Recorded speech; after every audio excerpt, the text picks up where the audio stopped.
Follow the buzzer.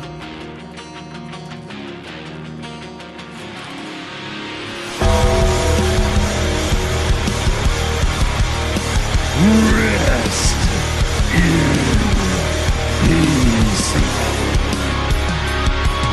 Woo!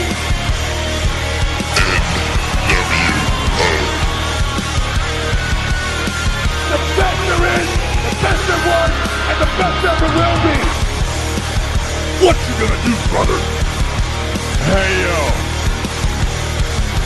Can you see me now? Strategy my Oklahoma ass.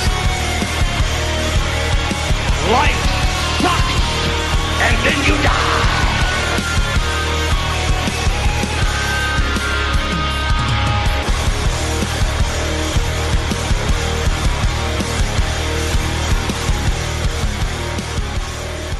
Welcome to the JM Report. I'm your host, IAmGoodOlJM, and this is episode 75, coming to you from CE Space Studios in Tampa, Florida, the birthplace of pro wrestling.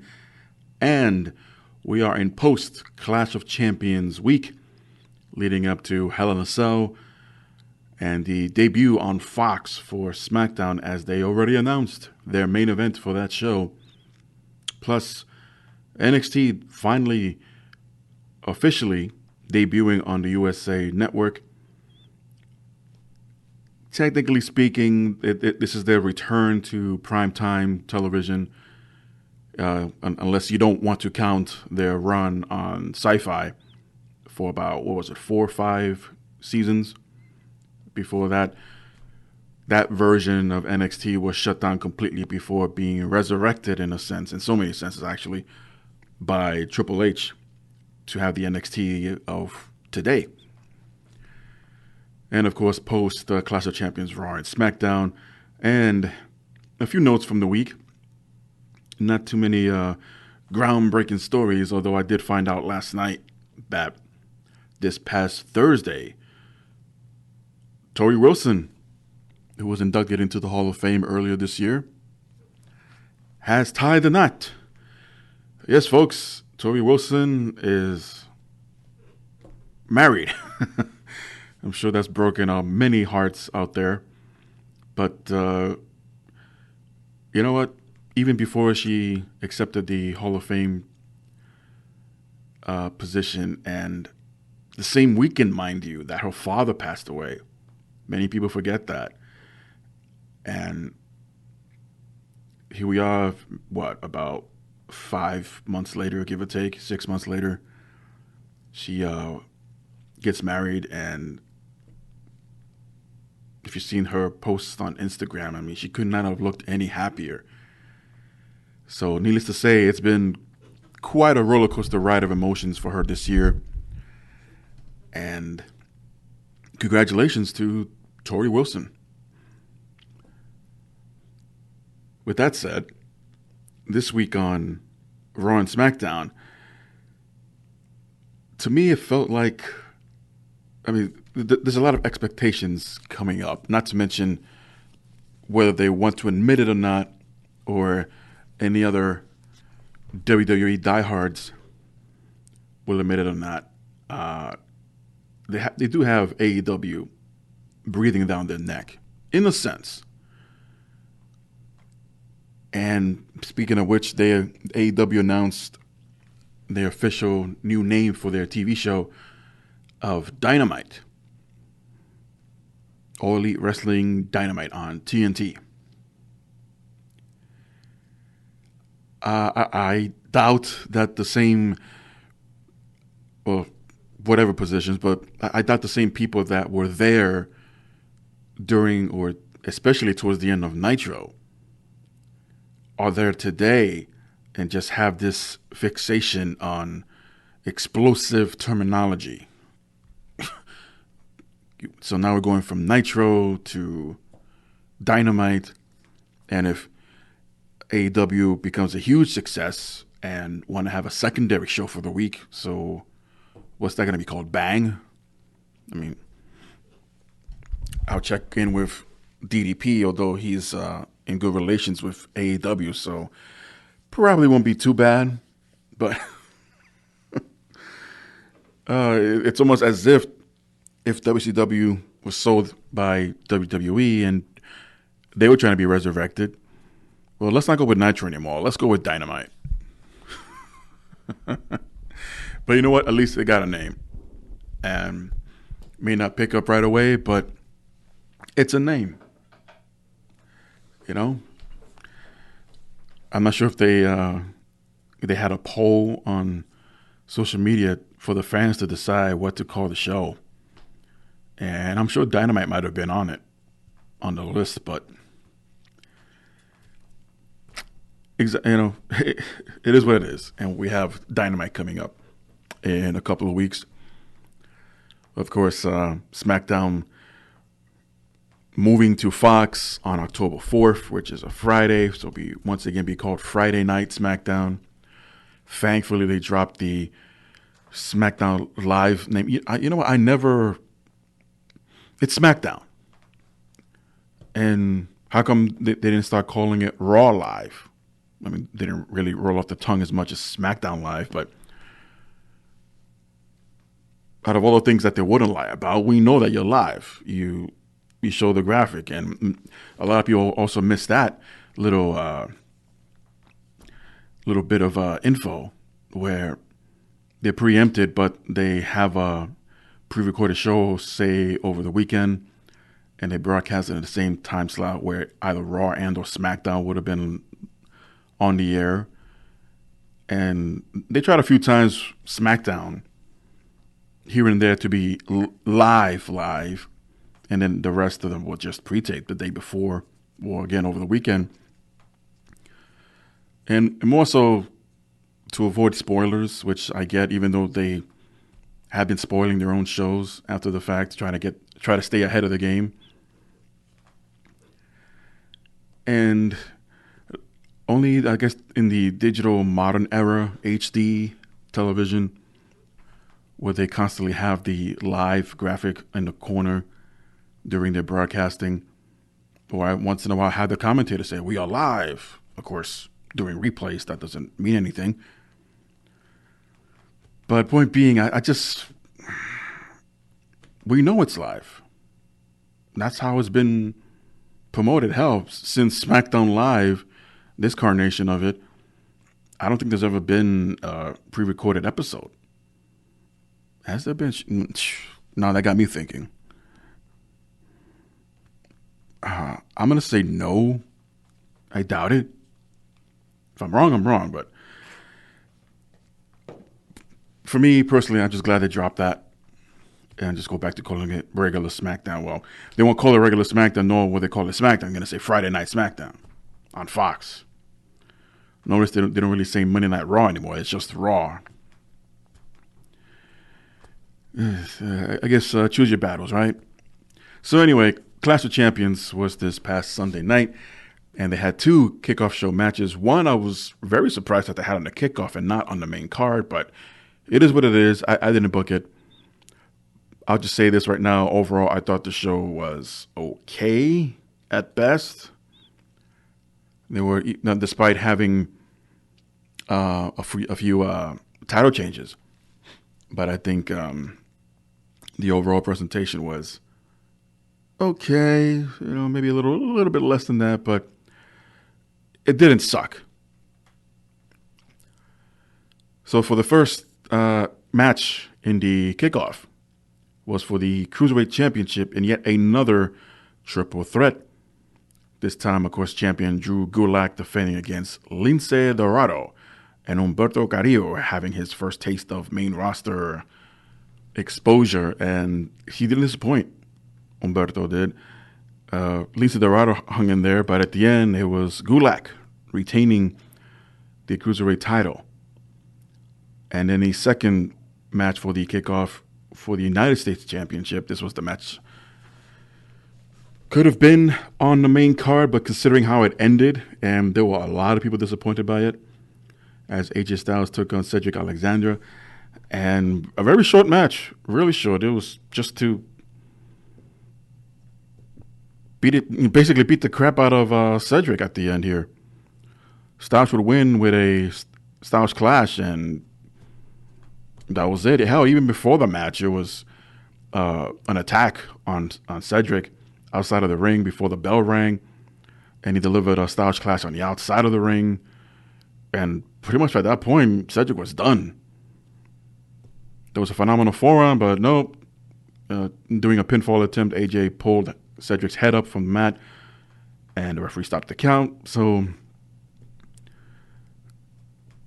of course, half the people who thought the match was ridiculous thought that they were bettering Cedric. No, I don't think so. I don't think so. I mean, he's still a prominent member of the roster and moving up to upper mid-card, if that makes sense. I mean, if you're feuding with the United States champion at this point on Raw, who knows what the draft is going to do. And yes, they did announce during the show that there will be a draft leading up to Fox's debut of Smackdown to see who goes where. But it'll be a 2-night draft. Thankfully, call it a draft because can you see Fox when they air the NFL draft or have highlights of the NFL draft and they're calling it a freaking shakeup? Football's getting shaken up. Like, what the hell does that mean? What happened? Oh, no, it was just doing we're doing drafts, and they call it a draft. So it took something like this to happen to finally call it a draft again. But anyway, so after the match, Luke Gallows and Carl Anderson come down and just beat the crap out of Cedric 3-on-1. No saving of Cedric this time. And again, a lot of people very disappointed about this match. The opening match for the actual pay-per-view was for the Raw Tag Team titles. Seth Rollins and Braun Strowman defending against Dolph Ziggler and Robert Roode. Unfortunately, there was a miscue as Strowman shoulder tackles Robert Roode into Seth Rollins, and then he goes after Dolph Ziggler on the outside of the ring. This gave the opportunity to Roode as he recuperated and delivered the glorious DDT. And it's Rollins who eats the pinfall. And they lose the Raw Tag Team titles to Ziggler and Roode, becoming the new champions. I mean, logically, yeah, especially if you're going to move on with Rollins as Universal Champion later on this very night against Braun Strowman. And then the other plans that were made for him that I'll get into later.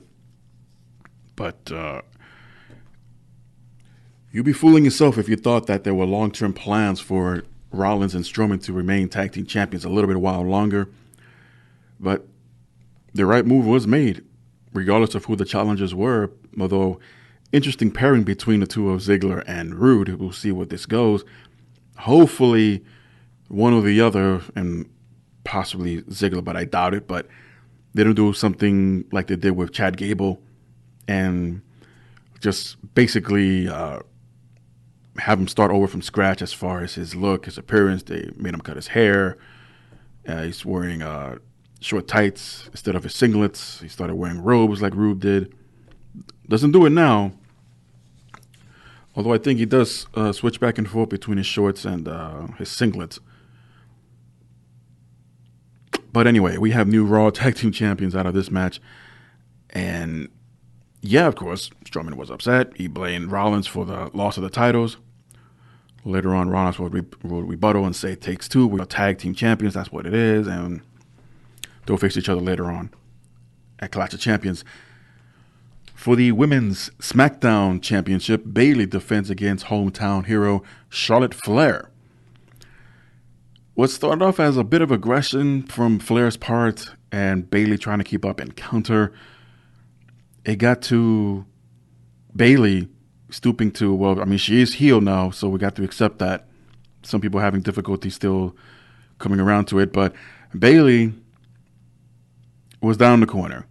And as the referee was trying to pull back Charlotte to allow her to come back up, Bayley removes the bottom turnbuckle pad and is not too aggressively, but basically Charlotte shoves the referee out of the way. Bayley trips Charlotte and has Charlotte hit her head in the bottom exposed turnbuckle. Immediately covers Charlotte. The referee gets the 3 count, and Bayley retains the title. And to show more of her heelish tactics and a bit of a hit and run kind of cowardly way. Bayley rolls out of the ring, grabs the title from the timekeeper's table, and just bolts it out of the arena. I mean, she's probably still running, but I thought, like, many in the arena would look like, what the hell? Like, wow, Bayley has stooped that low. Yes, folks. Bayley will start doing heelish things because she's now a heel champion at that. So, yeah, it's going to be, for others, and I know that others are really finding it difficult to accept it, Bayley as a heel, but just because she still comes out and has those inflatable tube men, she's air high-fiving everyone. I don't think she hugs people anymore unless you're a little kid. But, yeah, that's Bayley now for you. So Charlotte missed out on an opportunity to win the championship back here in her hometown, or at least the home state. For the Smackdown Tag Team Championships, the New Day of Big E and Xavier Woods defend against the Revival of Wilder and Dawson. Story here is that Woods still recovering from that attack from a few weeks ago on SmackDown as his leg was severely injured. Though cleared, still concerned about the leg, and the Revival focused on that. They took out Big E on the outside of the ring and focused all attention on Xavier Woods and just attacked the leg and attacked. Finally, the Revival just delivered Shatter Machine and got the win, and they became the new SmackDown Tag Team Champions.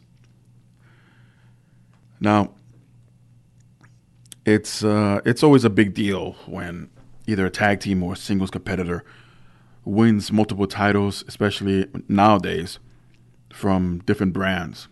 And long gone are the WWE tag team titles. Long gone are the world tag team titles, at least in WWE. Nowadays, you're just literally the brand's champion. Or, to put it another way, that TV show's champion. And yeah, I can understand that. I can appreciate that accomplishment. The Revival had now become the first tag team to win the NXT, the Raw, and SmackDown tag team titles. I don't know. For me, it just doesn't carry the same amount of, I guess, oomph. If you were a tag team back in the day and you're coming into the WWE and you just won the NWA tag titles, or you just won the WCW or the ECW titles. Ironically, now, with the exception of the NWA, all those other titles are now under the brand of WWE. And it's kind of hard to keep up with history, although they separated from when specific titles debut and when unofficially are retired because they were either unified or they just stopped using them without rhyme or reason. But kudos here to the Revival. I mean, again, it's an accomplishment, but I just don't feel it. I don't see it carrying the same oomph as if they came from New Japan and won the titles there, or came from AAA or anywhere like that. But that's just me. I'm trying not to take anything away from the Revival, but either way, it was a hell of a match. So from one tag team title to another, the women's tag team championships were defended from Nikki Cross and Alexa Bliss, taking on Sonya Deville and Mandy Rose. Bliss and Cross would retain the titles. Bliss would deliver the draping neckbreaker to Mandy Rose and win the match. For the Intercontinental Championship, Shinsuke Nakamura defended against The Miz, with Sami Zayn ringside and only temporarily provided commentary, as at one point his microphone was just cut off, and rightfully so. I mean, I get it. You know, Sami Zayn trying to get under the skin of everyone, similar to what Leo Rush was doing with Bobby Lashley, being his personal commentator ringside. It works for a while, but to me, it is just too darn annoying. Yes, I said darn. And just it takes away and distracts from what's going on in the ring, because once in a while, if he's not in the background, the cameraman will cut to Sami Zayn on microphone. It's like, we don't need that. It's bad enough that we hear him. Now we got to see his shenanigans. But anyway, The Miz would deliver a skull crusher finale and look like victory was in his grasp, only for Zayn to jump on the apron to cause a distraction. The Miz will give chase to Zayn around the ring, only for Shinsuke to be hiding on the opposite side and delivering a Kinshasa. Throws him back into the ring, delivers a second Kinshasa, and retains the Intercontinental title. And curious enough, seeing that The Miz was not on TV at all this week, I guess we're done with him as far as The Miz and the Intercontinental title goes. For the Raw Women's title, Sasha Banks challenging against Becky Lynch. In what was a great match, many consider it the match of the night, and I wouldn't argue that. But here, growing frustration that she could not put Lynch away, Sasha not once but twice tried to incorporate a steel chair. The first time, referee took it away and was trying to dispose of it. But on a second attempt, Becky Lynch would snatch the chair away from Sasha Banks. Referee was warning Lynch not to use it, but she swung anyway. Sasha gets out of the way, and it's the referee who gets hit by the chair, knocking him out. Thus, well, it will be a while, but we will find out eventually that the match was thrown out because of this, and Becky Lynch retains. So the fight continues. Out of the ring, into the audience, up the stairs, into the concession stands. Becky spilled what I thought was barbecue sauce or ketchup all over Sasha Banks' back. They come back into the arena, wrestle down the stairs, over the railing, and this is when referees and officials break up the brawl. Not over yet, as Becky Lynch sends Sasha Banks back into the ring, opens up the steel chair, and places Sasha Banks' arm through it and delivers the disarmer, using the chair as leverage.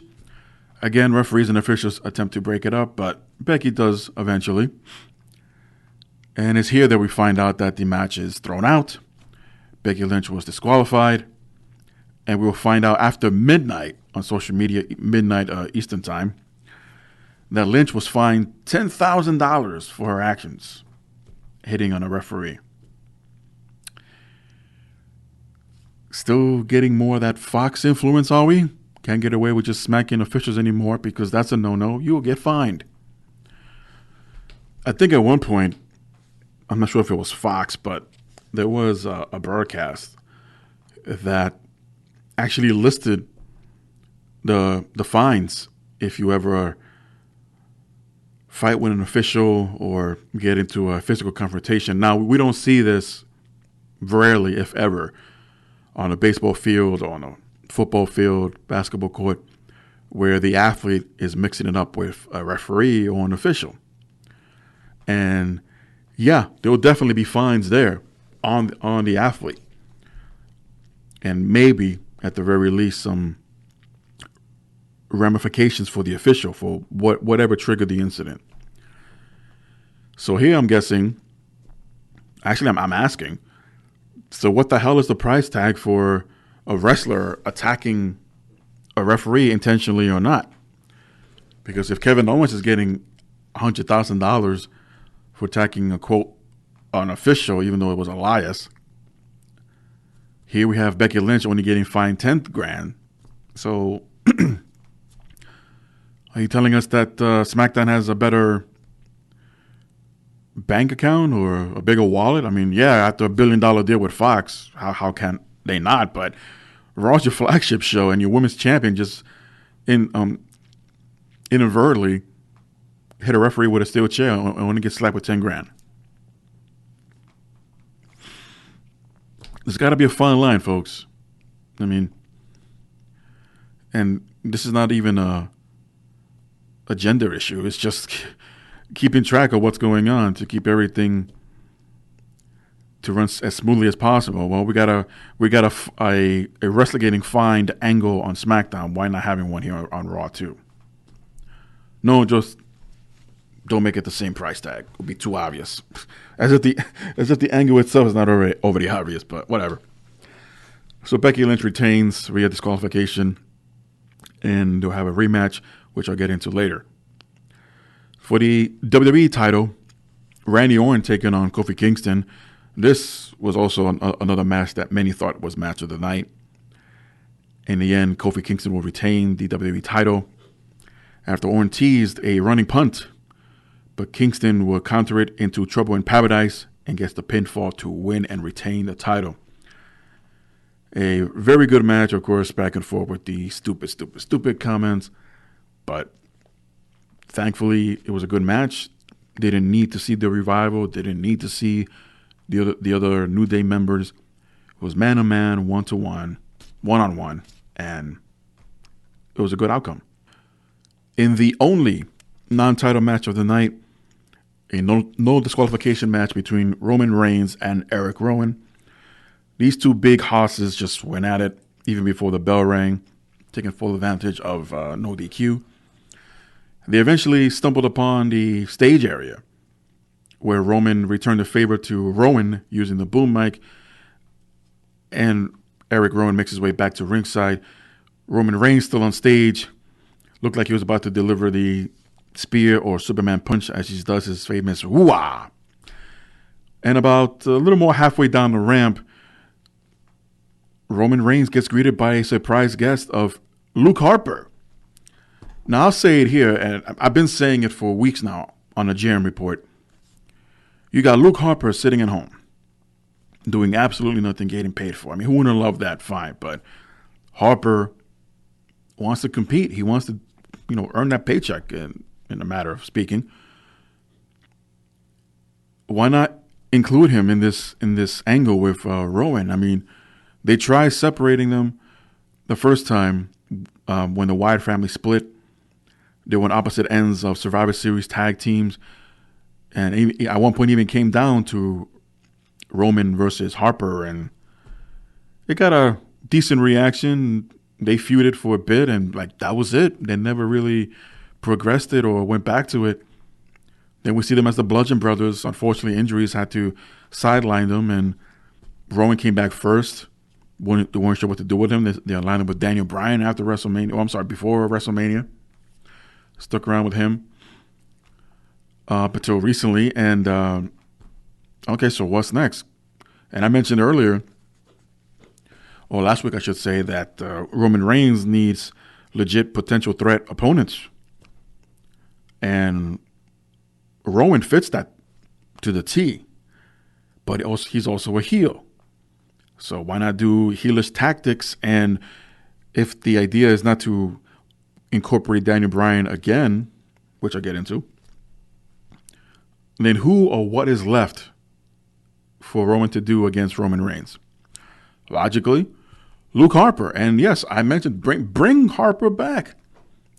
And if you don't end up re-editing the footage, or quote the surveillance footage when all that debris fell on top of Roman Reigns on SmackDown, and not use clever camera angles or somehow digitally insert Luke Harper in there as another assailant for Rowan. Okay, fine. Just say that he was there. No need for the proof. I mean, they're admitting it, so what's the point of seeing it? But long story short, yes, it was a bit of a shock. I was hoping for it, and it happened, thankfully, finally. Harper slimmed down tremendously, but he still looks good, still in shape. Looks like he can still go. And he assists his old tag team partner Rowan to defeat Roman Reigns via pinfall. I mentioned last week, well, I don't really do predictions, but I said I'd give the victory to Eric Rowan.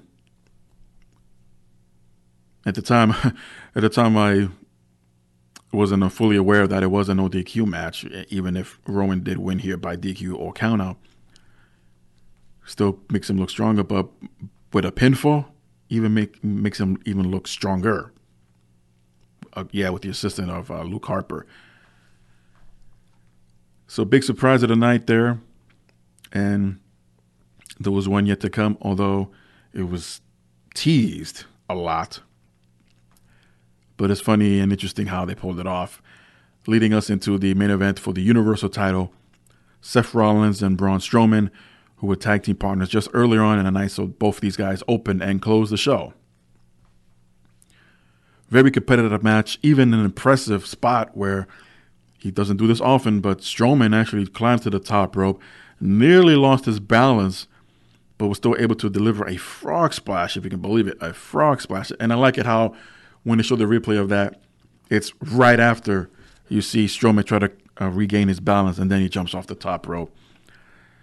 Unfortunately for Strowman, who hurt his knee upon impact, Rollins was still able to kick out a frog splash. And out of desperation, if you want to call it that, Rollins will deliver several curb stomps, 4 altogether. But it took the 4th one and a pedigree combination to finally put the monster down. And one clean as a whistle. No interference, no jibber jabber of complaints. A clean win for Seth Rollins, retaining the Universal title. So what's next for Rollins?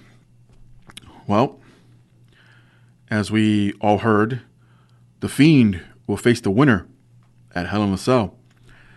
And as Rollins was celebrating up the rampway, got to the stage, turned around, and they showed everything as the copyright logo appeared on screen as the show was about to go off the air. But I'm sure by now, hopefully, everyone's learned their lesson that even it's been rumored and WWE will not acknowledge it or admit it later on. But we all knew, like, wait a minute, where's The Fiend? So the lights go out, and from behind came The Fiend, attacking Rollins, delivering the mandible. Well, first Sister Abigail, and then the mandible claw.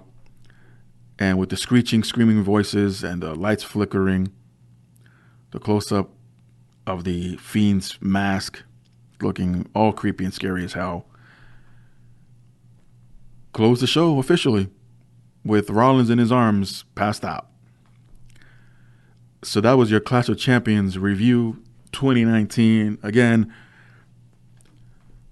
the show was okay, pretty decent, and at the least it advanced storylines into Monday Night Raw as Seth Rollins opened up the show, recapping everything that's happened up to that point. And we get an impromptu episode of the Firefly Funhouse as Bray Wyatt jumped on a Titantron, dropping by to say hi. And Rollins makes it official that he and The Fiend will battle for the Universal title at Hell in a Cell, inside Hell in a Cell. And Bray Wyatt promised that The Fiend may just drop by later on to say hi to other friends by the end of the night. And this got a huge ovation, by the way. Then I'm going to call it a missed opportunity by the commentators. Immediately after this segment, the commentators will start to run down some of the upcoming matches for the night. And all of the graphics that went full screen were upside down. Graves and the other guy just flat out ignored it. And it's like, okay, we got this match coming up, we got that match. And then Renee Young jumped in and basically like, really guys, we're just going to play dumb? And everybody stayed quiet. And it looked like someone back in the truck just said, forget it. And just cut away back to Braun Strowman backstage, who was looking for a fight, who was going to beat the crap out of anyone who sees first, who's going to get these hands. But yeah, kudos to Renee Young. I mean, a missed opportunity here. You just had an episode, or a segment, I should say, with the Firefly episode, and The Fiend was mentioned, and you know how he could be all mysterious and playing mind games and all that. Why couldn't the Fiend? Well, yeah, it was technically was the Fiend, but the Fiend be the one that was responsible for just screwing with production and screwing with on-air camera work and what we see at home. And it's like, oh, it looks like the Fiend is now cutting into the production truck backstage or outside, or maybe it's a guerrilla position, but just something. Don't just sit there like a deer in headlights. And I mean, really? I mean, at least Mean Gene, when even though it was pre-recorded, but even Mean Gene got rest his soul trying to interview Rick Rude and Bobby Heenan for SummerSlam '89, and a sign fell behind him. I'm like, what the fuck? I mean, it was classic, and of course they ended up airing that one instead of the the proper one. But like, yeah, why play dumb? I mean, I know why you play dumb, but again, a missed opportunity here. And kudos to Renee Young for calling him out on it. And I wish I was within earshot. You had to know that they had a conversation once they cut the backstage and went to commercial between Renee Young and the other two guys being called out like that. I mean, who knows? Or who knows what anyone said backstage from Gorilla about it. I mean, it's been done before. There's nothing to be embarrassed about. Just call it what it is. Like, wow, we got some technical issues out here. It happens. It's live TV. Nothing is ever perfect. In either case, it was definitely a big botch by production. So we see both Raw and SmackDown Tag Team Champions of the Revival and Dolph Ziggler with Robert Roode in the ring, holding a summit of sorts, celebrating their newly won championships. But this won't take long, as Braun Strowman, who promised to beat the crap out of anyone who sees first, runs down and beats everyone up except Roode, who was able to get out of the ring and save himself. And Strowman just cleans house, leaves, and just stands there alone in the ring. Moving on to a 6-man tag team match as the Viking Raiders teamed up with Cedric Alexander, taking on the entire OC. But once again, we will see AJ Styles defeat Cedric Alexander with a phenomenal forearm in a 6-man tag team match. However, in the post-match, the beating continued. So I think they're trying to build up where Cedric is beyond an underdog and he just can't overcome the odds 3-on-1, or in this case 3-on-3, as the other OC members and the Viking Raiders were on the outside. But somehow Anderson and Gallows were able to overcome the Raiders, and back in the ring post-match again, Styles will deliver a Styles Clash off the second rope, basically destroying Cedric Alexander here on Raw. And this has to lead to something bigger and better for Cedric Alexander, so let's not jump the gun too soon about Cedric being buried. And again, here we are a night after having the shit kicked out of them back at the kickoff show for Clash of Champions. Same thing happens the next night. But you know what? At least it was the same people involving a high-level champion in AJ Styles. So I do believe that there are big plans for Cedric in the near future, and eventually will overcome the odds and become the new United States champion. R-Truth and Carmella are seen visiting the Women's Basketball's Hall of Fame, and they get a surprise guest of Knoxville Mayor Glenn Jacobs, also known as Kane, as he offers a limo ride to drive around town to see the sights. So we get to a match that was originally scheduled for Clash of Champions, but it was moved up here to Raw. The finals of the King of the Ring between Baron Corbin and Chad Gable. And to be honest, it was a pretty classic match. It will go down as a classic match. And when was the last time anyone said that with a classic match and Baron Corbin in the same sentence? But he has really stepped up his game since returning after being in the main event spot for quite some time. Disappeared for a while, came back with a somewhat updated look to himself, and he hung in there with Chad Gable, and we all know Gable can go with anyone. But this was more of a classic David versus Goliath match, which they had to go there. There's really no other way to present this. So back and forth, great match. But in the end, we see Baron Corbin defeating Chad Gable to become the new King of the Ring for 2019. And who did not see this coming? Let's be honest. Who did not see this coming? It was announced early in the day that Maria Kanellis will have a baby reveal party, or a baby gender reveal party. I don't know. I don't attend too many of these, so I wouldn't know what to exactly call it. But yeah, it's backstage. It's all set up. Pretty much anyone who wasn't working the night was attending. And Maria announces to Mike Kanellis really, I mean, she's really, well, we've yet to find out exactly what it is that she has against her husband, besides being not man enough and all that. Okay, but there's more to it that we've yet to hear. And if it's heard, I must have missed it, because she's here once again, just really digging in on him, saying that Mike Kanellis is not the father and that it's Ricochet. So Ricochet, he looked like a deer in headlights. He gets slapped by Kanellis, and they both head to the ring for a match. And it's funny here that even Maury Povich is himself. Did I say Porridge? No, Maury Povich. He even chimed in on this on his Twitter account. If you go back and look through his timeline, yeah, he even chimed in that both Maria and Kanellis, Mike Kanellis, is that you need a paternity test to find out who the father is.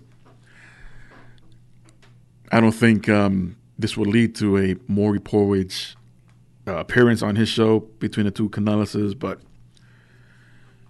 we'll see. I mean, but it was just obviously everybody went there like, you are not the father, and the right person actually tweeted and gets it. Maury does. He really gets it. So the match itself didn't last too long, as Ricochet would deliver his recoil and gets the win. And he's still trying to apologize, trying to explain himself that he had nothing to do with Maria getting knocked up for all intents and purposes.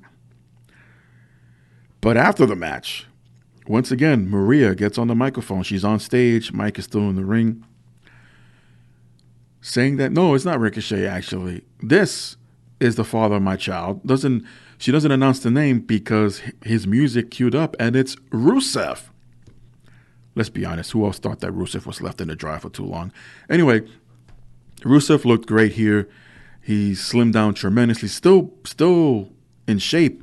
Still a big hoss of a man, but he slimmed down a lot compared to the last time we saw him. Hell, compared to the time he debuted at the Royal Rumble. When was that? 2014-ish?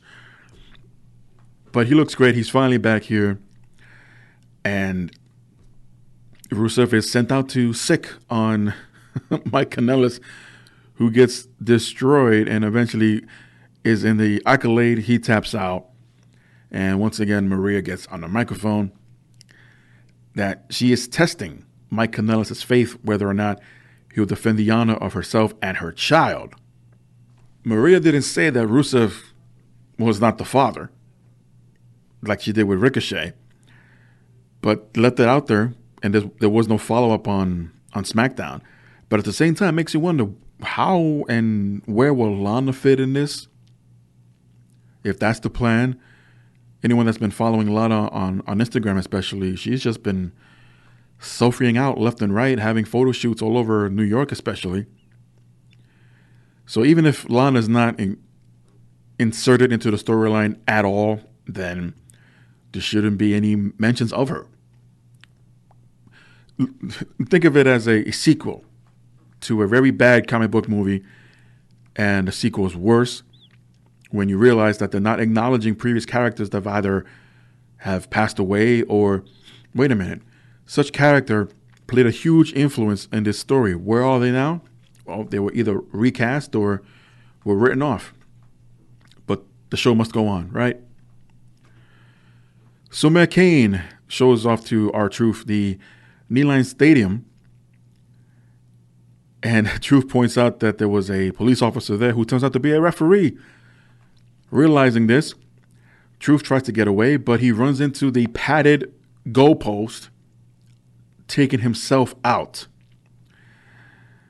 We've seen football players in full gear who run into that padded goalpost and they walk away as if nothing happened.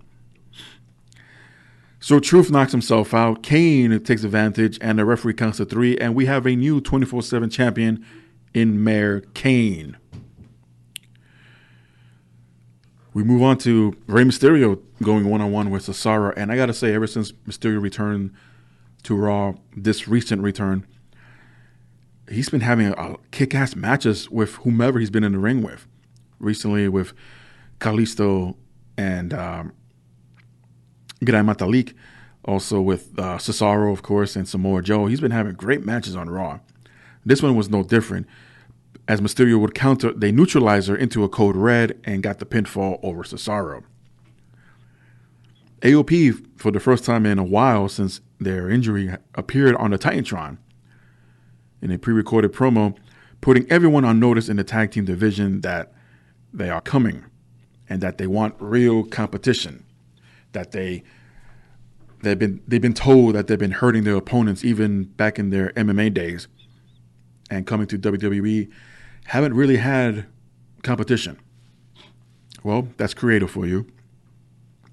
But here, maybe it's their new look, as both Reza and Akam were in suits. I don't know if they'll go back to their military tactical gear when they return. But here, this promo, the lighting and them sitting down next to each other, this really made them look intimidating and speaking in their native language that the tag team division has been on notice or has been put on notice, and anyone that gets in their way will be destroyed. So maybe after, because you notice what happens when anyone returns from injury after a while, you do your promo, most likely a video package that's shown on the Titantron, but you won't make it your debut yet for another couple of weeks. I'm guessing they're going to attack someone. Maybe if you want real competition, put them up immediately against the Viking Raiders and just, who cares who wins or loses? Two tremendous tag teams here in bulk and size, just ripping at each other. Or maybe even Heavy Machinery. But this happened on Raw, Machinery is on Smackdown, so I guess we'll find out all this and more after the draft. The women's tag team champions of Alexa Bliss and Nikki Cross, they're staying busy.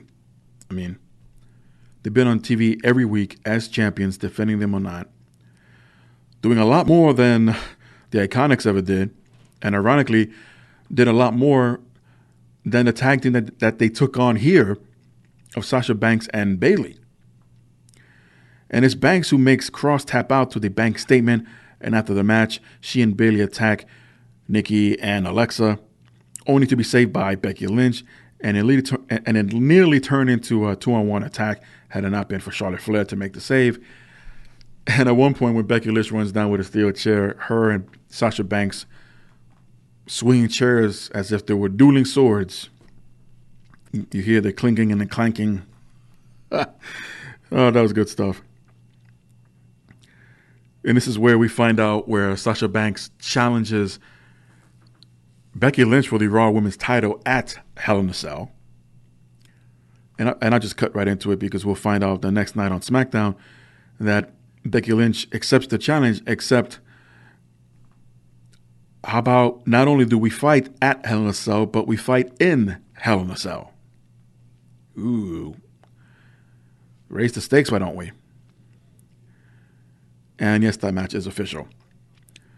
So now Mayor Kane, his limo pulls up to what I thought was the front of the arena, but I got distracted by the fact that R-Truth apparently has been riding on the rooftop this whole time, waited for Kane to step out of the limo, and from behind he rolls him up and recaptures the 24/7 championship. And at this point, both men just, well, as upset as Kane was, both men reconcile anyway, and Kane continued to take R-Truth on the tour. Lacey Evans versus Dana Brooke, and I think someone should begin to counter, if they haven't already, as to how many botch spots or botch moves that Lacey Evans has done here.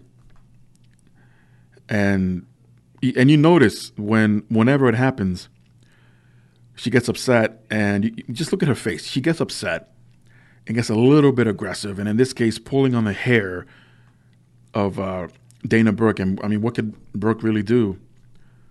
And if there was a backstage conversation / argument about it, no one's heard anything, but it's part of the business. So, but at the end, Lacey pulls Dana Brooke's hair up and delivers the women's right to win the match. And in our main event, we see Seth Rollins taking on Robert Roode, which was a really good match. I thought before the match happened, this match looks good on paper, so let's see how they deliver. And they did not disappoint. Rollins will deliver curve stomps, but gets interrupted by Dolph Ziggler. The match is thrown out. Out come the OC, and now it's 5-on-1. So I guess the beef between OC and Seth Rollins is still ongoing. So who would make the save for Rollins? Well, it wasn't Braun Strowman, that's that much for sure. Instead, Mayor Glenn Jacobs. No, not actually. But it is Glenn Jacobs who puts back on the attire of Kane. His singlet, his red and black singlet, big black boots, mask, and hair wig.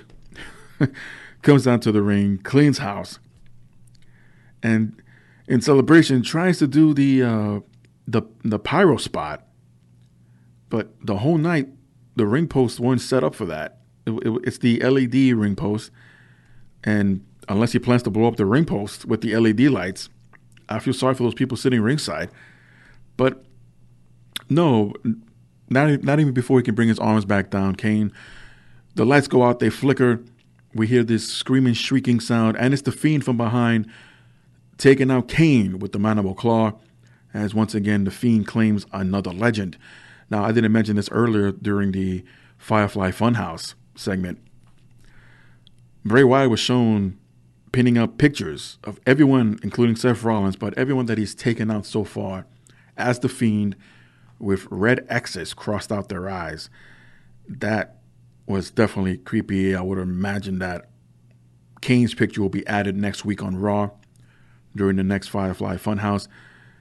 And after the attack on Kane, he just crawls over to Seth Rollins, who's down in the corner, and just gets in his face and in a very creepy motion, tilting his head back.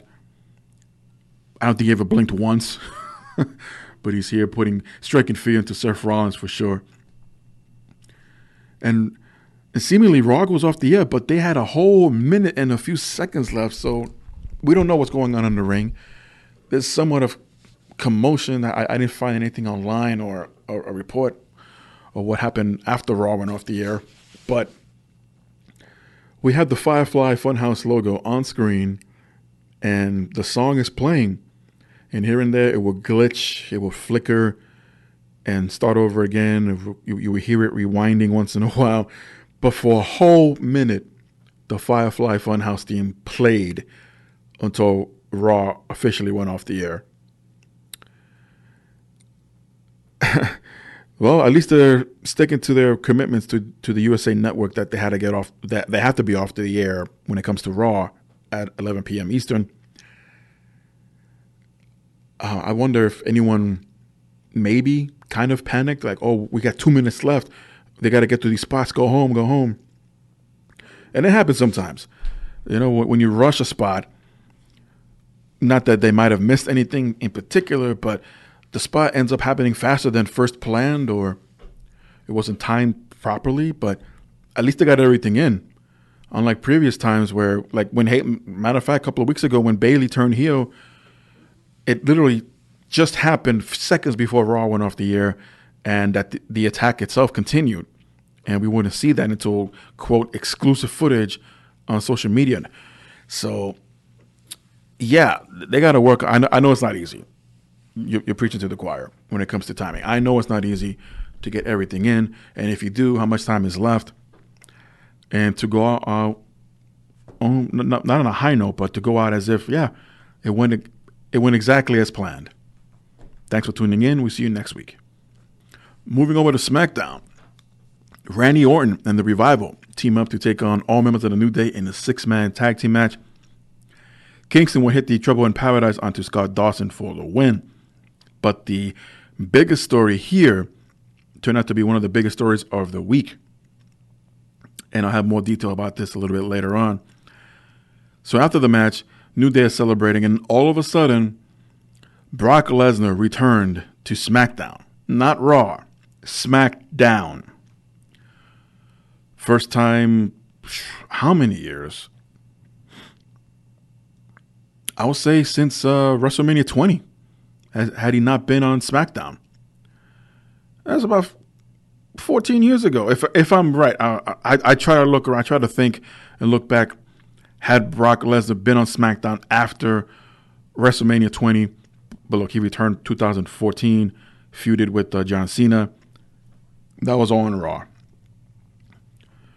He would leave, come back again, feuded with, excuse me, would have his feud against Goldberg, and Goldberg was a Raw guy. So, I'll look into it again. Hopefully, I'll have it by next week on the JM Report. But Lesnar returning to SmackDown after nearly 15 years. Wow. Anywho, he's here as per the announcement by Paul Heyman that Brock Lesnar is challenging Kofi Kingston for the WWE title, not for Hell in a Cell, not for Survivor Series, but for the October 4th debut of SmackDown on Fox. Because, boy, they want to make sure they get their ratings for the night. Not to mention, Brock has been highlighted so many times on Fox Sports and local Fox media during his MMA run. And last I heard, he's officially retired twice from MMA. But you know what? It is a big deal. Between Fox and WWE, they had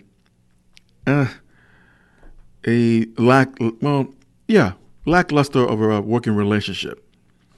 Besides out of New York, I don't know any other networks or stations that would air Wrestling Challenge and Superstars of Wrestling. But from New York, it was always on Fox. And they had a couple of Saturday night main events on Fox. Most memorable, of course, is the Sid Justice heel turn on Hulk Hogan. And then I think the last one was right before Survivor Series 92. The order might be wrong, but basically in that particular one, it was the British Bulldog dropping the IC title to Shawn Michaels and Bret Hart retaining against Papa Shango for the WWE title. But point being, yeah, they're trying to make this as a big deal as possible. Obviously, since the early 90s, Fox has evolved into this juggernaut of a network, especially when it comes to sports broadcasting. So why not incorporate, even though a company that doesn't consider itself to be a sport, but still get that kind of, anyway.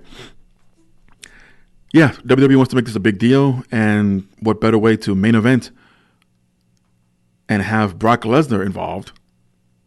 Unfortunately, it's against Kofi Kingston, and I say that because we all remember what happened the last time these two fought, all the way back in Japan.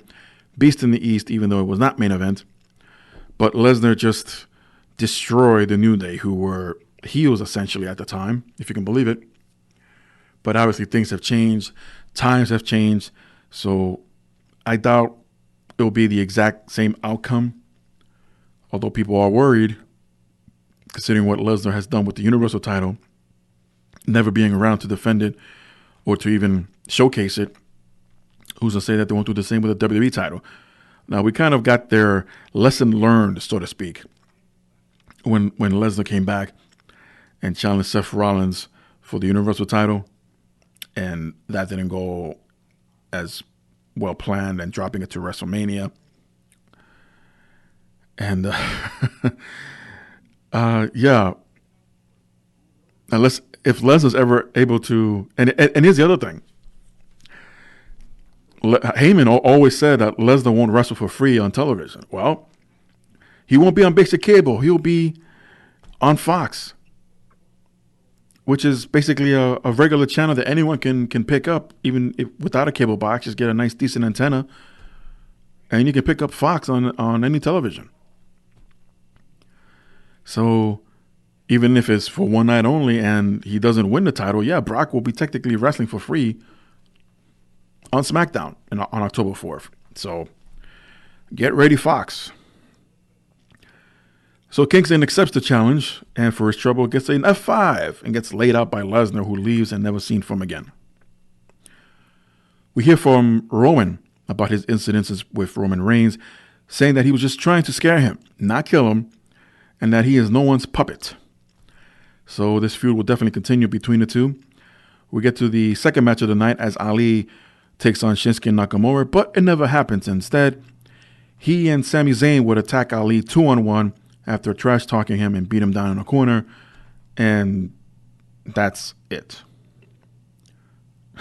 So as all that shenanigans was winding down in the ring, in the background we see Kevin Owens walking through the crowd, and he sits about, I don't know, 7th, 8th row on the hard camera side of things. And almost simultaneously, we go backstage and we see Shane McMahon being handed a vanilla envelope. And he opens it up, doesn't read it out loud, but we see obviously he's read something he didn't like and heads to the ring. And we come to find out that Kevin Owens is suing Shane McMahon for wrongful termination and for $25 million. You notice all these big numbers in money that they've been mentioning as of late. I guess they can kind of brag or throw around numbers like that because given a $1 billion deal from Fox, I mean, yeah, why not? We can afford it now. We won't actually use it or spend it like that for a lawsuit, but yeah, we could say we do have that much money to spend, like pocket change. So yeah, keep them coming. So Kevin Owens states the fact that despite he attacking Elias when he was an official back at SummerSlam, Shane did the very same thing last week and then fired Kevin Owens. So essentially, Shane went against his own rule in terminating Kevin Owens after attacking an official, which Kevin Owens was last week for a semifinals match with the King of the Ring. Not to mention, before that happened, because he talked trash about Shane, fined him the $100,000, which he's yet to pay. And they're really dragging that out, aren't they? So they're trying to come to a compromise here, and that Owens is confident that he will win his lawsuit. And when he does, he'll come back not only to his job, that he will fire Shane McMahon. I don't see how legally he can do that, but I think they're trying to set something up where if Kevin Owens wins, I mean, let's face this is what it's leading to, that Kevin Owens defeats Shane McMahon, that he will be long gone from the company. Kayfabe. Well, yeah, I mean, it won't hurt anything, won't hurt anyone not having Shane McMahon around. And time will tell. Well, more than likely this will take place at Hell in a Cell. Maybe not inside Hell in a Cell itself. I mean, there's already the match between Banks and Lynch and The Fiend and Rollins. Do we really need to have a third Hell in a Cell match? I mean, this is not what's that TNA's pay-per-view called Lockdown, where every single match is a steel cage match. We don't need that. We don't. Sasha Banks took on Charlotte Flair. That ends up in a disqualification after Charlotte Flair places Banks into the figure four. Out comes Bayley for the save. And interestingly enough, it's Carmella who makes the save, not Becky. So we're going to see who, well, not who, we know who, but how Carmella fits in all this, despite being BFFs with Bayley for so long, but here she is against her. So we reach the coronation of the King in the Ring for Baron Corbin. He has the cape on, the scepter, the crown, sits in his chair, the throne, and he invites Chad Gable to be part of the celebration. But of course, this is more short and little people jokes. And finally, Chad Gable couldn't take it anymore. He basically spears Corbin through the chair, through the throne, and just breaks it to pieces. And Gable will continue to destroy every other prop there. The crown, the scepter. Baron Corbin is outside in the ring just watching in complete despair. Can't do anything about it. But at least Chad Gable was able to get some of the heat back and look pretty good here. And I don't think Corbin's going to defend the King of the Ring title. I mean, that'll be completely pointless. But definitely the feud will continue here between the two. The B Team took on Heavy Machinery in a very short match as Heavy Machinery delivered the compactor to Bo Dallas for the win. And we don't get a main event match. Instead, we get a segment where Daniel Bryan makes his return. and addresses that he's been exonerated from all the accusations made towards him from either Roman Reigns or anyone who disbelieved them about the attacks on Roman Reigns. But he's very upset and basically did not understand why Roman had to ruin their friendship and do what he did with Luke Harper back at Clash of Champions. So Rowan comes out. Daniel Bryan at this point says, I'm upset enough. There's nothing you can do more physical harm to me than what you've done and to our friendship. So from behind comes Luke Harper. And it becomes 2-on-1 until Roman Reigns makes the save. But unfortunately, he gets outnumbered 2-on-1. And once again, a copy and repeat of a couple of weeks ago, we get the Iron Claw slam through the table to Daniel Bryan to close the show. And I'm liking where this is going. Not only that Harper and Rowan are back together as a tag team, but also now we're going to have to see an unlikely alliance in a sense, although Bryan is leaning towards the babyface turn, but the fans have yet to 100% accept it in a sense. But they would have to team up, Roman Reigns and Bryan, more than likely, and Hell in a Cell to take on Harper and Rowan. I don't think it's the Bludgeon Brothers anymore. If they were going to go there, they should have done it by now, or at least tease it. But definitely a tag team match between the four upcoming. But there's plenty of time between now and then for Roman Reigns to gain the trust of Daniel Bryan heading into Hell in a Cell. And I'll say this right now, and it's still possible, despite Luke Harper's involvement. But it's still very possible that by the time we do get to Hell in a Cell, the event, the tag team is going on, and Bryan can still turn on Roman Reigns. I mean, not so much for swerving for the sake of swerving, but I mean, that's how it'll be looked at. But with all the passion and emotion that's been put into it, especially from Daniel Bryan's side of things, that you blame me for all this and now I've been exonerated because now Roman, his accomplice wasn't me, it was Harper all this time. So now I got to ask for Roman Reigns' help. And then you have Bryan come out on the next episode of Smackdown and explain that all the beatings were part of the plan. It's tough love among us to beat the crap out of each other just to destroy someone else's reputation or momentum or whatever you want to call it in the case of Roman Reigns.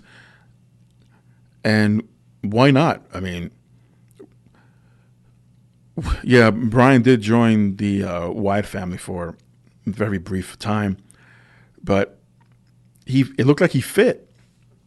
He was forced against his own will, but he did look like he fit and was part of the Wyatt family legit until he had that epic turn inside that steel cage and beat the crap out of Bray Wyatt. But that was one of the most highlighted and emotional moments of Raw ever had in years up to that point. So Bryan can bring the emotion. And between now and Hell in a Cell to build it up and say, yeah, we're with you, Bryan. You and Roman Reigns go out there and destroy Harper and Rowan. Like, nope, just tug that carpet off away from underneath your feet. And surprise, nope, it was all part of the plan. After that, I don't know where they're going to go. Just a couple of grudge matches for Roman Reigns to get revenge, and it'll be pretty much done after that. If they do some kind of gauntlet match for Roman on SmackDown, and he's got to go through not only Bryan, but Rowan and Harper. Yeah. No, I'm getting ahead of myself. I'm not trying to take advantage that I had an idea, and maybe someone from WWE listening to my show, I don't know, can't prove it, or that they had the idea themselves all along. Matter of fact, no, it was reported it was last minute. Harper didn't know until that Friday that he was going to fly in to North Carolina to be a part of Clash of Champions.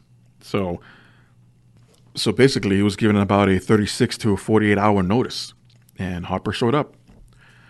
So I'm not saying I'm trying to carry on this momentum that what I just explained for an angle with all four men involved in the future. It's possible. I'm not saying mine is better or the greatest idea of all time or any better that what creative can come up with moving forward with the story, but it's something and it'll be interesting. And that's one of the best ways to get to the audience is to basically fuck with their emotions. You thought one thing, you felt one way, and it turns out to be all BS, and you were duped into it. Giving you a more reason to not like Brian if it happens, and Luke Harper and Eric Rowan moving forward. So let's see what happens. But in other news, NXT has finally debuted on the USA Network this past Wednesday night, pulling a pretty good number, just over 1 million views, coming in fourth overall. I believe coming in at number 1 was the premiere of American Horror Story 1984 on FX, followed by Basketball Wives 8, and then Black Ink Crew 8. And NXT came in fourth overall this past Wednesday night. Not a bad first showing. Pretty good numbers. Of course, it's half the audience of Raw and SmackDown average in recent memory, but again, not bad. Could have been worse, but if you want to look at it from this point in time, in a couple of weeks when it's a head-to-head with Dynamite, will that number be split in half? Or would it grow a little more and that number will be split in half? Because regardless, NXT, they'll have maybe one more week flying solo. And who's to say that they'll be in fourth place next week? But by the time AEW shows up, I don't think neither one will be in fourth place. That's that much for sure, or higher. But a good showing nonetheless, which I'll have reactions to in a bit. But here, NXT officially is a 2-hour show now. USA Network will get the first hour, and back on the WWE Network itself will be the second hour. Unfortunately, for some reason or another, there were technical difficulties on the WWE Network's side of things, their point of view, and not everyone was able to see the live feed of the second hour of NXT. People had logging in issues. People had their images scrambled and glitched. Who knows exactly where it came from, either from Full Sail or it was the application itself. I was able just to catch up with it much later on as everything was cleared out. But for the time being, who knows if all those millions of viewers would have tuned into the network, assuming they have subscribed and kept the momentum going. But in the first hour, we had a fatal four-way match to determine the new number one contender for the NXT Women's title, as Candice LeRae would defeat Io Shirai, Mia Yim, and Bianca Belair. And after the match, 3/4 of the MMA 4 horsewomen, Mia Shirai, Jasmine Duke, and of course Shayna Baszler, would surround Candice LeRae on stage, trying to intimidate her, but to no avail. But that match will happen real soon. It was announced that Keith Lee and Dominic Dovich will be on next week's episode of NXT. We get into Cameron Grimes defeating Sean Maluta in a very, very short match. Literally bell rang, and then the bell rang after Grimes wins with a jumping double stomp for a 3 count. I mean, what the hell happened? I mean, that's not to say that people, and there are people who are proud of Sean Maluta. That was part of the debuting hour or the debuting show for NXT on the USA Network. He got grand exposure here, no doubt. But it was unfortunately at his expense in about 5 seconds. So next time, Sean, next time. For the rest of the show, It was for the North American Championship as the Velveteen Dream defended against Roderick Strong. The story here, and I mentioned it before, during the summer. Why not? I mean, you're there. That being having the entire Undisputed Era with all the gold in NXT. They already have the world title. They already have the tag team titles. It just makes sense for them to be showing dominance for all this time. What more so can that be proven by having all the championships in the stable? So, what happens? In a great match, always between these two, it came down to Adam Cole super kicking the Dream from behind the referee's back. Strong will hit a End of Heartache, the second one of the match, to pin the Velveteen Dream, and we have a new North American champion in Roderick Strong, and the prophecy fulfilled, as they say, as the Undisputed Era now hold all the championships in NXT, or at least in the men's division, with the NXT title, NXT Tag Team title, and now the NXT North American Championship. So what's next? Well, all eyes on War Games. You would have to think between now and then and beyond, perhaps, that the Undisputed Era will hold on to those titles or to their respective titles for War Games. And, well, have we ever had, maybe in WCW, I don't remember all of the War Game matches,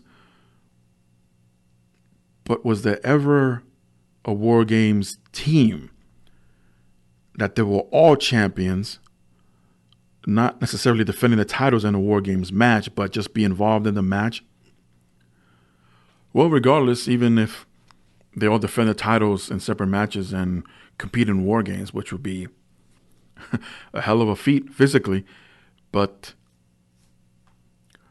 curious to see their opponents if the idea is to go with the entire Undisputed Era faction to have them inside the double cage for War Games. And you gotta think that Velveteen Dream will definitely be one of their opponents.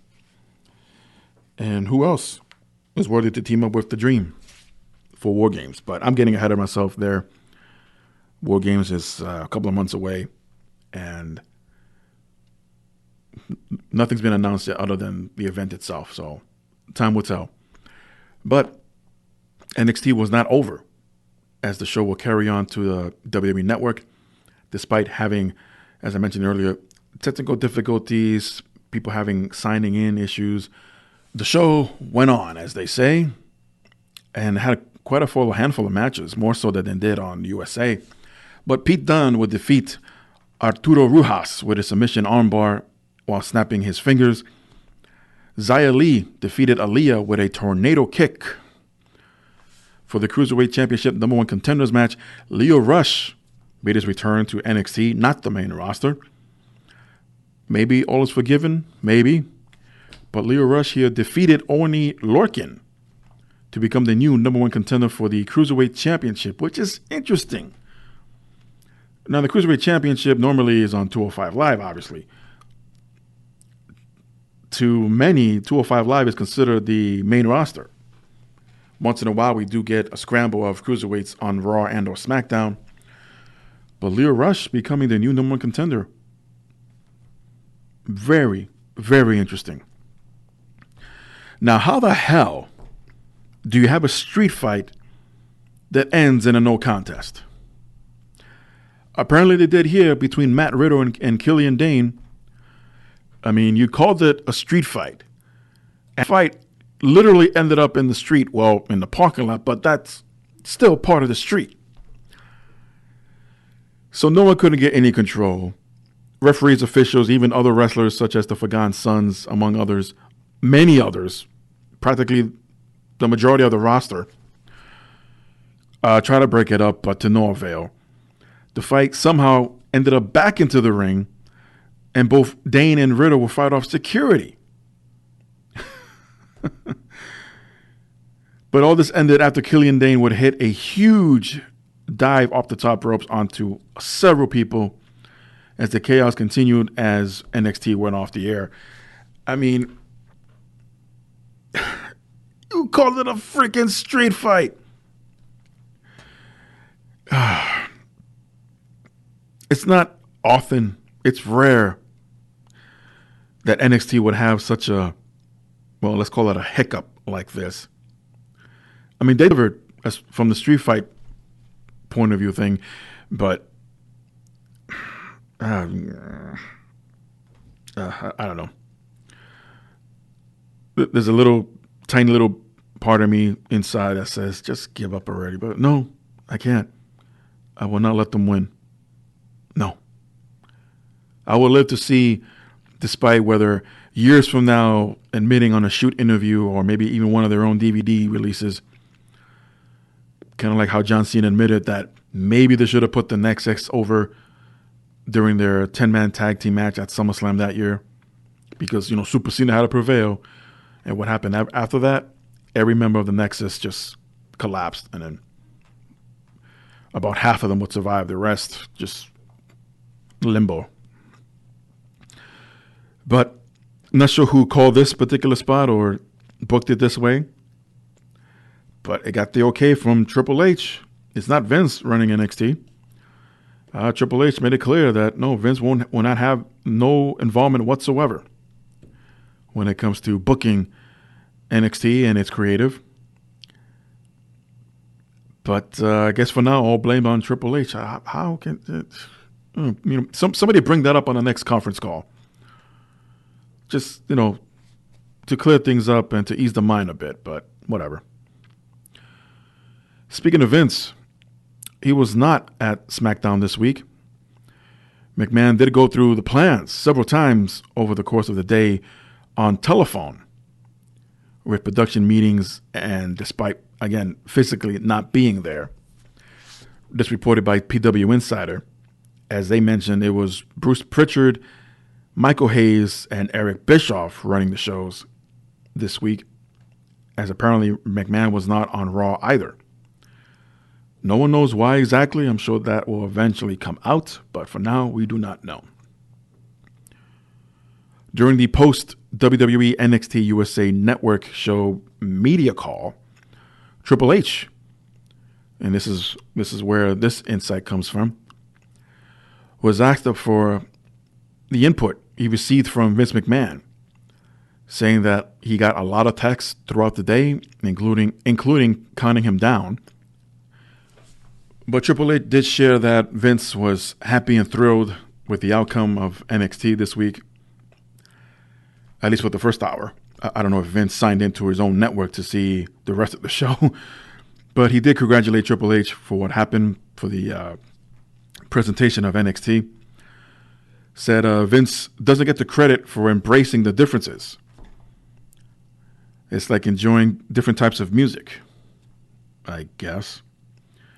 Triple H will pass along a message from Vince McMahon congratulating the entire roster of NXT and their crew. So a success, despite the rating number, but a success nonetheless. It wasn't really competing as far as any other sport out there, although the baseball playoffs is underway. But yeah, a success nonetheless, and we'll just see how things go for them in the next couple of weeks, especially when they're head-to-head with AEW. That, to me, that's the number that's going to pretty much lay out the foundation for the future of both shows. And they just kind of have to bring out all the heavy hitters for that head-to-head show for the first time. They have no choice. And speaking of AEW, I mentioned that their new TV show will be named All Elite Wrestling Dynamite, starting on October 2nd. 2 hours live on TNT starting at 8 p.m. Eastern. And this was part of their press release. The highly anticipated action-packed matches will take place in different cities across the nation each week on Wednesdays, starting in Washington, D.C. at the famed Capital One Arena. Future matches announced so far will be held in Boston, Philadelphia, Pittsburgh, Charleston, Charlotte, North Carolina, Nashville, Indianapolis, and Chicago. Tickets are not all available yet for all these cities, but keep in mind, keep an ear out there if you want to attend these shows. Well, earlier, talking about Maria Kanellis and who the baby father is.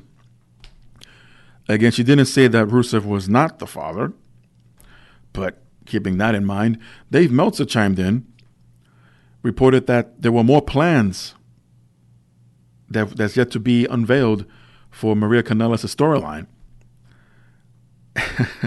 So we saw what happened with Ricochet. We saw what happened with Rusev.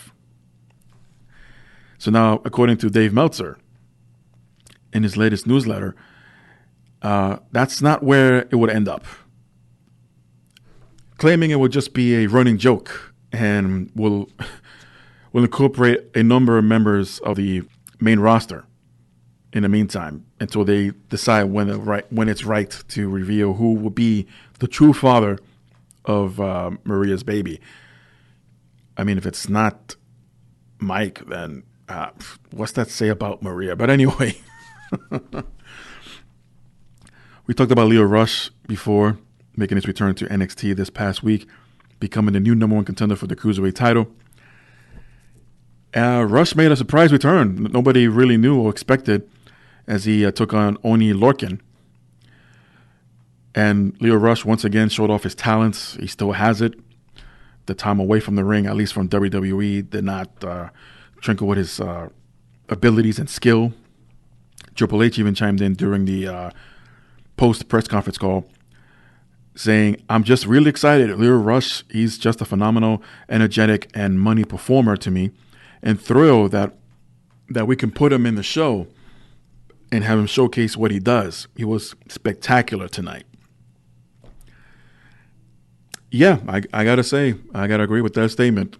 Lio Rush, despite whatever trouble he's might have gotten himself into in the past, most recently with the run on the main roster being the mouthpiece, if you will, for Bobby Lashley, despite Lashley being now out on injury. Yeah, Lio Rush can always deliver in the ring. And no one can take that from him.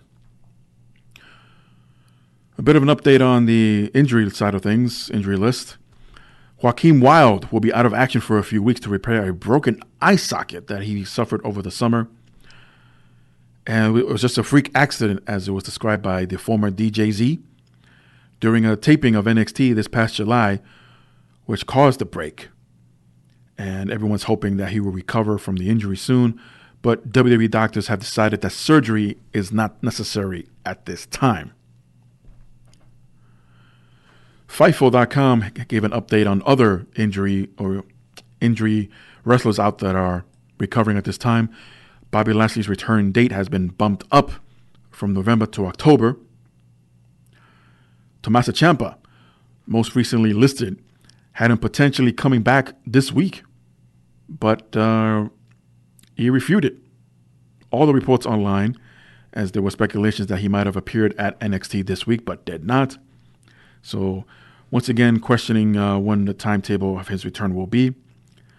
And Drew McIntyre was expected to return this week as well, along with Jinder Mahal, but all those returns are now expected to take place in November. So be on the lookout for these big men, essentially Lashley, Jinder Mahal, and McIntyre, to return to the main roster. And if you notice the dates that they're holding off of, it's post Smackdown debut on Fox. So it's no coincidence there. And in keeping things in kayfabe, Shane McMahon tweeted that Kevin Owens, despite being fired last week, will now be allowed to participate in house shows, well, live events, but house shows, especially in the Philippines, China, and in Hawaii. And he's being sued by this man, so I guess, again, keep it a kayfabe. You want to upset the masses, and, well, let's, quote, rehire him, even though he never said that phrase, but have him work anyway to continue to put food on the table for his family, you know. But I just think it's hilarious how it's being pulled off now. There was a story regarding Big Cass last Saturday getting involved with an altercation with Joey Janela, essentially getting payback for his buddy, the former Enzo, from what happened at the concert a couple of months ago between the two, and many thought that Kaz here, well, last Saturday, was trying to get a little payback for his little buddy, even slapping Janela at one point, and had to be separated by Kevin Matthews, among others. This was during WrestlePro's farewell event for Pat Buck, who is recently signed as a producer for the WWE. And if there were any talks, and there were rumors just a couple of weeks ago about Triple H considering bringing back Enzo and Kaz to NXT specifically to help boost that show against AEW. Not a good look if you're going to have a new producer that you're saying goodbye to on one promotion, only to go work with a new promotion, that being WWE, and despite rumors or not, considering bringing back the same guy that caused the ruckus backstage that was described as aggressive against Joey Janela. Again, not a good look. Now, this does not necessarily mean, again, rumors, whether they're true or not, that Kaz won't be considered eventually, but that this incident will definitely push that conversation back a few indefinitely. Enzo, on the other hand, well, we all know what happened with him there, as what led to his termination with the company. It's a tough spot, and I really don't want to speculate as to exactly when and where went wrong with these two, whether they were together or as a tag team. But in this business, never say never. Kaz would eventually share a statement to his fans explaining his actions, apologizing to all those that were affected by this. I really didn't want to get into this story much, because I thought it was just like, really another Kaz incident. But just to read a bit of the letter that he did put out on social media from Big Kaz himself. I have been very honest with my past struggles, and that has been ongoing battle. On Saturday night, I obviously let my demons get the better of me, and I ruined an important night for a really great guy in an unfortunate series of events. I have worked incredibly hard to get where I am, and even harder to overcome my ongoing battle with depression. But I work my absolute hardest to right the wrongs of Saturday night and apologize to Kevin Matthews, Pat Buck, Joey Janela, and the entire WrestlePro locker room and all parties involved from the bottom of my heart. Again, that's just half of the letter. You can find it on his social media pages. And, he's still a young guy. There were photos of him sitting outside on the curb, surrounded by police that were there. There were off-duty officers there for the event, but they had to call in backup to separate this brawl. It wasn't a brawl, but this scuffle between so many wrestlers backstage. And Big Kaz was pointed out as the aggressor. No charges filed. He wasn't arrested, just given time to cool off. And the rest of the show went on without a hitch. But I understand his struggles. I understand his battles, in a sense. Not at a personal level, but I do know people personally that are going through similar situations, similar struggles. And no, it's not easy. And no, it's not a cop-out to go back to, well, I'm going through this and that as an excuse. No. I'm not saying that's what Cass is doing here. He admits that his demons got the better of him, but that's more of an emotional thing. And depression, yeah, it does involve emotions, but it didn't seem like he was depressed to be involved with the show itself. And he had to have known going in that Joey Janela was going to be somewhere in the building at some point, as he was advertised for this event. So I'm not jumping the gun. I'm not saying anything that, and some of this or any of it was premeditated, and Kaz knew what he was doing this entire time and was just able to talk himself out of being arrested, much less even charged for, I don't know, maybe disturbing the peace or destruction of property. doesn't change the fact that we're like, well, you're on radar, but for all the wrong reasons.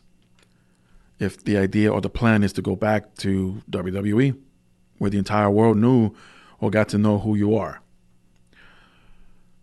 Battling depression, not easy.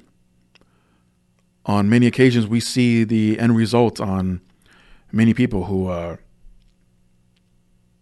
were succumbed by depression. And it's no laughing matter. I just hope Big Kaz is able to pull through this. If need be, get the help that he desperately needs. You never say never in this business. It's that phrase, that slogan has been thrown around for so many years. And, well, it's been proven. I mean, it's not the same scenario, but we saw a good example of that earlier in the week when Luke Harper returned. And he was trying to get out of his contract. So now he gets paid, instead of staying home, now he gets paid to actually do work. And once again, be in front of the spotlight on television in front of millions of people.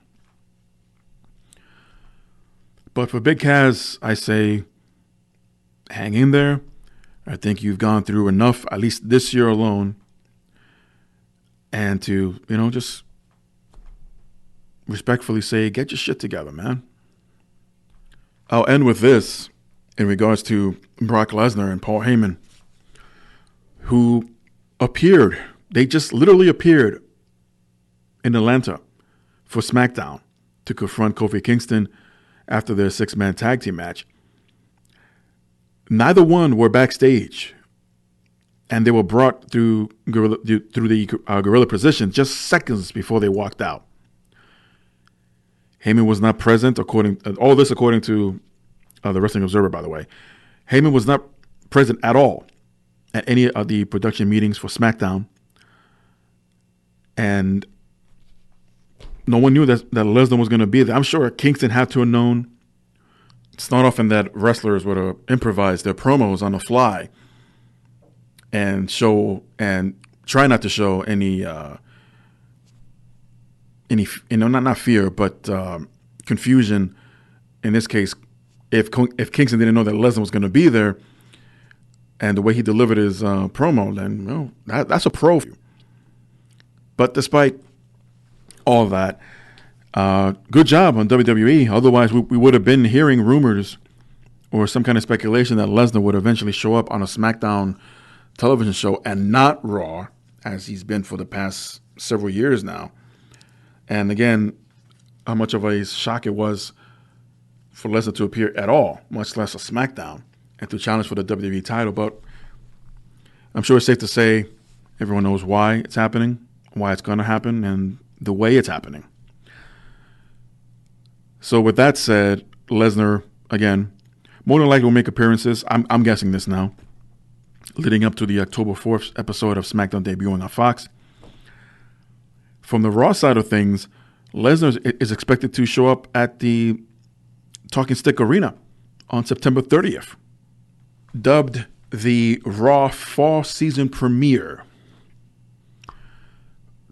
Just a few days shy of SmackDown debuting on Fox that same week. So there you have it. If you like what you heard, click that like button, subscribe to the Good Old JM channel, and follow me throughout social media as listed in the description. And as always, till next time, everyone, behave and be good.